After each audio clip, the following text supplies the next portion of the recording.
नमस्कार भक्तों, स्वागत है आप सभी का मेरे चैनल भक्ति मार्ग में। आज हम आपको श्रवण करवा रहे हैं प्रदोष व्रत की कथा।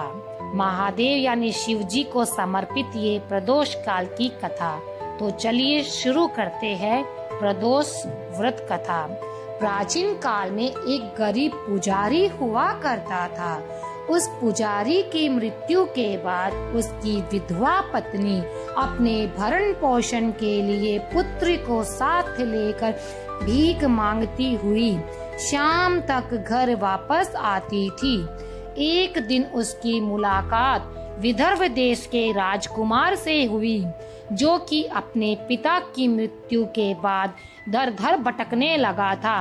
उसकी ये हालत पुजारी की पत्नी से देखी नहीं गई।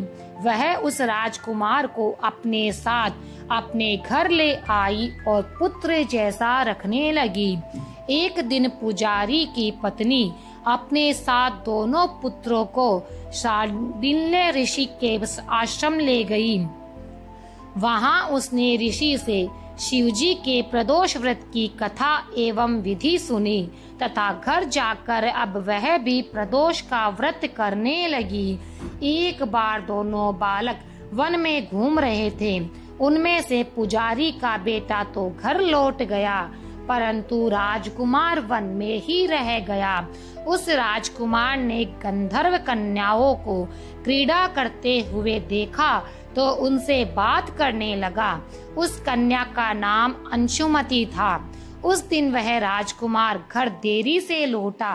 राजकुमार दूसरे दिन फिर से उसी जगह पहुंचा जहां अंशुमति अपने माता पिता से बात कर रही थी। तभी अंशुमति के माता पिता ने उस राजकुमार को पहचान लिया तथा उससे कहा कि आप तो विदर्भ नगर के राजकुमार हो ना, आपका नाम धर्मगुप्त है। अंशुमति के माता पिता को वह राजकुमार पसंद आया और उन्होंने कहा कि शिवजी की कृपा से हम अपनी पुत्री का विवाह आपसे करना चाहते हैं। क्या आप इस विवाह के लिए तैयार हैं? राजकुमार ने अपनी स्वीकृति दे दी तो उन दोनों का विवाह संपन्न हुआ। बाद में राजकुमार ने गंधर्व की विशाल सेना के साथ विदर्भ पर हमला किया और घमासान युद्ध कर विजय प्राप्त की तथा पत्नी के साथ राज्य करने लगा। वहां उस महल में वह पुजारी की पत्नी और पुत्र को आदर के साथ ले आया तथा साथ रखने लगा। पुजारी की पत्नी तथा पुत्र के सभी दुख व दरिद्रता दूर हो गई और वे सुख से अपना जीवन व्यतीत करने लगे। एक दिन अंशुमति ने राजकुमार से इन सभी बातों के पीछे का कारण और रहस्य पूछा।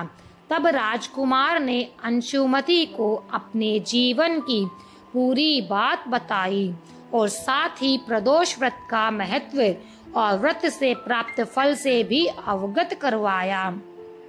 उसी दिन से प्रदोष व्रत की प्रतिष्ठा व महत्व बढ़ गया तथा मान्यता अनुसार लोग यह व्रत करने लगे।